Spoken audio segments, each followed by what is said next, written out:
Hey yo, welcome to the wonderful world of HungryHeath. I'm not a classically trained chef. What I am is a self-taught home cook. I have studied under several television chefs. I have a PhD from YouTube University and a black belt in Google Food. I love to cook. The only thing I love more than cooking is my wife, the warden. Together we host what I like to call the Friday Night Feast. This happens every Friday night, 6:30 Central. We'll cook up an entree, maybe a couple little snacks, show you how to do it. Then we spend the rest of the evening just chewing the fat with all of our friends in the HungryHorde. We hope you can tune in sometime. We'd love to have you over for dinner. Today's video is a brand new recipe from this woman's fantastic mind.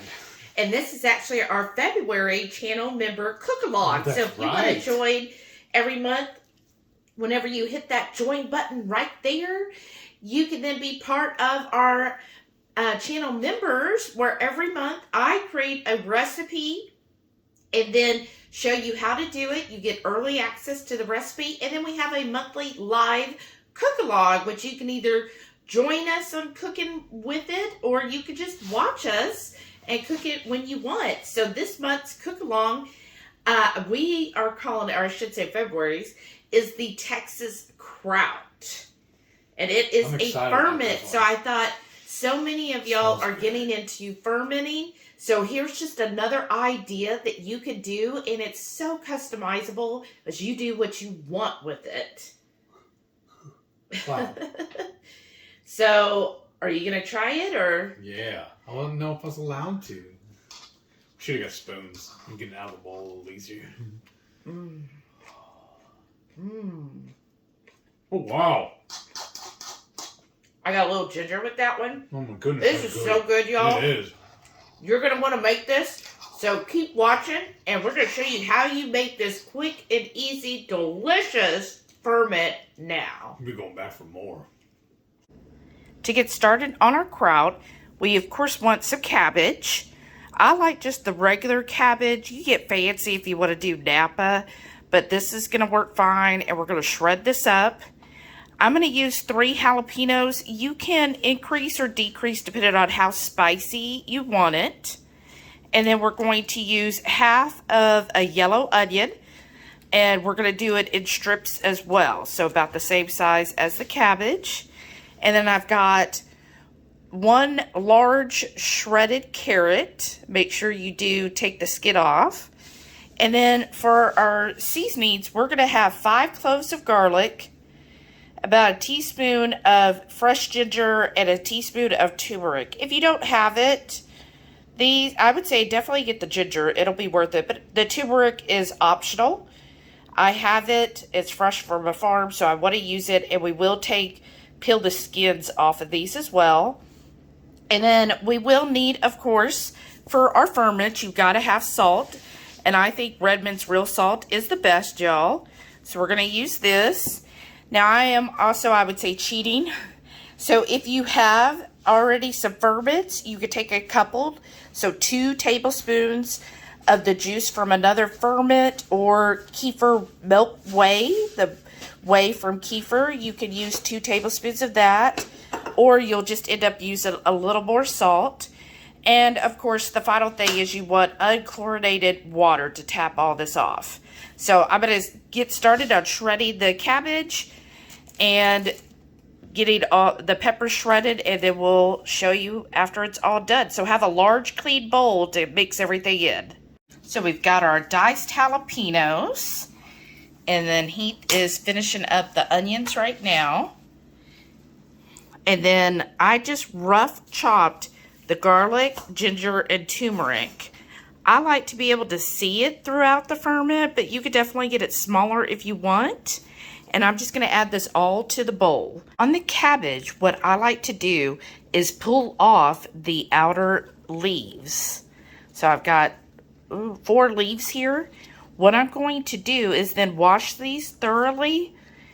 And then these are great to put on top before we put our weight, just to kind of keep all the little bits underneath the ferment line.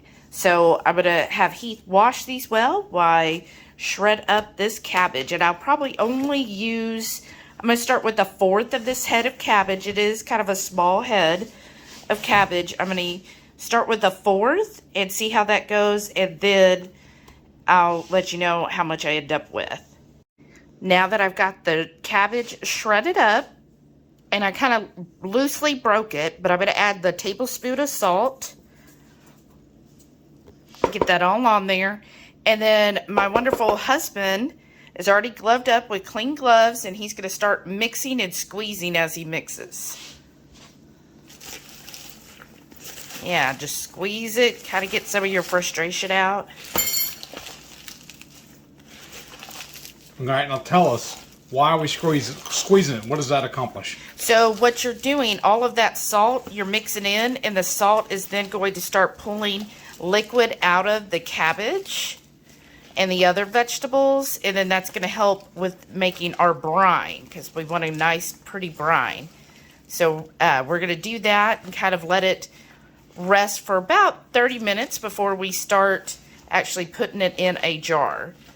So we've let this sit here for about 30 minutes, and then meanwhile what I've done is I've got my quart jar that I'm going to ferment in, and then look, I've got this wonderful funnel thanks to Mama Bear Lynette. Thank you so much, Lynette. And this is, I'm going to put this here. This is the biggest one, and then we're going to start filling it. So meanwhile, Heath is getting gloved up. The doctor will see you now. And then he's going to start putting when he's ready. And we're just going to push that in there. We're going to work as a team here. And then we will also push it down every once in a while, because you want it to be packed really firmly, as firm as you can. Oops. All right, we'll keep doing this. Show you once it's packed in there. All right, we've got 3/4 of this in, and my hand's a little bit smaller than Heath's, so I just like to go in here and push down. Try to get it as tight as possible, and you see as I push, look at the liquid. That beautiful brine. Spin the jar. There you go. Because of the print of the jar. Yeah. That beautiful brine is coming up. So now, since I'm 3/4 of the way done, we have a little bit left. I'm going to go ahead and add 2 tablespoons of my ferment from another ferment. This is a carrot ferment, so I thought that would go well. So 2 tablespoons of this, or you could use kefir milk whey, or you could even do a starter culture. Nice. Or if not, you could always just do more salt. Okay, I have added everything, and you want to leave a good inch, or I like on here, on the side, it is labeled, and so right here it's the 24 ounce, so I really don't want it to go above that mark. So if you have a marked container, that should be your max line, is this top line here. And then I just go in, push down a little bit more, and look, I don't even think I'm going to have to add any of my non-chlorinated water. So now those leaves that we washed, this is going to be what's going to keep everything down. And so I'm just going to kind of fold that leaf up, kind of make it fit. And then what I want to do, a little bit of cabbage there. I want to try to push it to where it encompasses, where it is like a hat for your ferment. And everything should be fitting down below. And in fact, the liquid should be covering up this cabbage leaf. And you could do more than one cabbage leaf if you feel like you need to. It just depends. And I try to push that cabbage leaf down. Like I kind of feel it with my fingers and kind of push it to where it's holding the majority of the stuff, especially since this is so chopped small. We want something solid on top to really hold everything down. It's the most important part when it comes to fermenting is you have to keep your fermented veggies below this brine line. So see, I see a couple little jalapenos floated up, so I'm just going to try to tuck those underneath. I'm going to kind of push it one more time with my hands, and make sure everything is under there. And then in fact, Heath, if you can, when I lift my hand up, I want you to see the top part of the ferment here. So see how the cabbage is almost completely full. So I've heard Donna Schwink says she never does weights as long as you have like a fermenting lid. So we have these, again, thanks to Mama Bear Lynette. These are little ferment lids. But I'm always extra cautious, so I'm going to use the weight and put that in here. And then I just push down even more with that weight. And the weight really does help you push and get that down in there. And so now everything is covered. And so when he shows the side, you should see everything has been covered now. I'm telling you, it smells amazing already. Wow. And then we're just going to use the fermenting lid. And today is the 11th. So I want to move my little dial here to 11. I mean, I generally know, but I just do that because I can. And then you want to make sure this seals up on here. And the great thing about these fermenting lids, make sure, is see there's this little, they call it a nipple, but that's what it is on top. Yeah. So what will happen is as the CO2 forms down here, oops, hold it please. As it forms down here, bubbles will start to rise, and then sometimes you see our liquids right about here. I'm telling y'all, in a couple days, that liquid, it might even come out. So I check my ferments every day because, one, I like to talk to my ferment and, you know, give it loving care, tell it how great it is, how healthy you're going to provide me with all those wonderful bacteria, and talk to the bacteria, tell them how thankful I am to have them, and just, you know, really, really baby them, nurture your ferment. And I will check this. So if I get any liquid on top, y'all, that's fine. I'll just take a paper towel and just kind of blot it till it absorbs whatever's on top. But you just want to make sure your liquid line never goes below into the veggies. But check it daily. Keep it in a cool, dark area. So make sure it's really dark area. I found the darkest place in my house is actually the dining room. So I keep it in there, and I will check on it again every day. You probably want this to go at least a week, so 7 days, but you could definitely go longer just depending on how sour and tangy you like it. But we'll check on, I'll show you again after 7 days, and we'll test it and see what we think. Y'all, it has been 8 days, so we started it, and today is the 18th. So I've already loosened the lid because sometimes, y'all, these lids really attach, and it could be a struggle. Ooh. Smell good? Yeah. And then what I'm going to do is take the weight out. I like to let it drip any of those good juices out of there. And any of the veggies, get it out. Okay, put that on a clean cloth. And then I've got, this is my pH reader. I just washed it. So I'm going to stick this in here. And you read what it says. 3.44. Okay, perfect. The goal is, some say under 4.6. Some say under 4. I think it just depends on, under 4.6 you're good. Under 4 it's like fully fermented.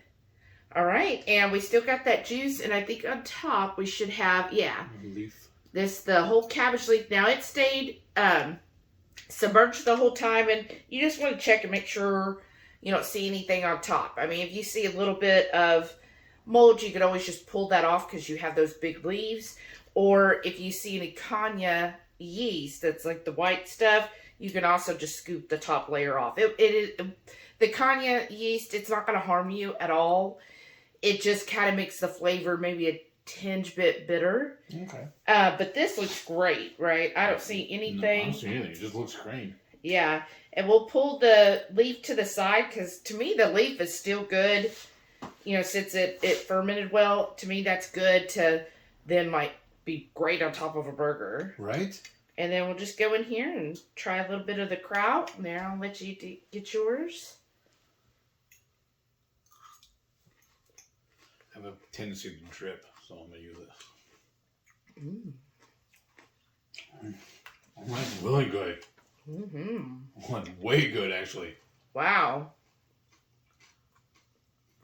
Mm-hmm. Mm-hmm. Y'all. This is so good. It's got a good mix of sour and spicy. So it's not like sour bad. It's like the classic ferment. It's like a pleasant sour. Yes, and then the spiciness in there, like it's building. As I took a second bite, I tasted even more. Right. And again, you can adjust to your heat tolerance, but I mean, to me, this is good. It's got a nice zing to it, and there's that umami flavor with that little bit of fish sauce in it. My only issue I see right now, though, why do we only make one jar? This is that good, y'all. Because you took the other half of the head and made yourself coleslaw. Whatever. So, yes, I am loving this. Yes, I am It would be like really, oh my gosh. Like this would be great on the Purnell sausage. Well, here in a little bit, I'm going to make some tacos.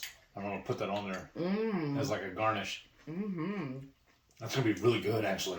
So all you'll have to do at this point, wash these really well. After talking to Scotty, he said you don't put the glass things in a dishwasher. Oh. Which I had been, because he said his would end up cracking and breaking. Oh. But I just get really hot water and wash it really, really well. A lot of soapy water, hot soapy water, till it's fully cleaned. And the same thing with the ferment lids. I don't think they're dishwasher safe, but I just wash them really well. And wash all of it. And then you'll just put a regular canning lid that, came with the jar on this. And you just try to make sure any of your veggies, stay below the liquid part of the ferment. That's so good. And yeah, it is really good, y'all. I hope you enjoy this. I know this was a different recipe for the cook-along for the month of February. So I hope some of you do try it. And I'm excited to see what spin you put on yours. We're calling it Texas Kraut because we're using, homegrown Texas goodness and that little bit of kick. That's what we like to make it a little spicy down here. But I'm excited for y'all to make this, and I can't wait to see what you come up with and how great it is. Yeah. And if this is your first time, I would highly encourage you, try to make your own ferment, y'all. Yes. Try to do that, and you might be pleasantly surprised. Just think of your favorite things, and you're just going to basically put them together in a jar, enough salt, unchlorinated water, and you're good to go. Thank you all again for watching this. Give me that jar. Don't forget, every Friday night, 6:30 Central, we go live for the Friday night feast. We'll cook up an entree, make up little snacks, show y'all how to do it, and then we spend our evening just chewing the fat with all of our friends in the Hungry Horde. Hope you can tune in sometime. I'd love to have you all over for dinner. Thank y'all for watching. We'll see y'all on the next one. And please stay tuned to see all of our wonderful channel members. Thank y'all again. I hope you love this recipe. Bye.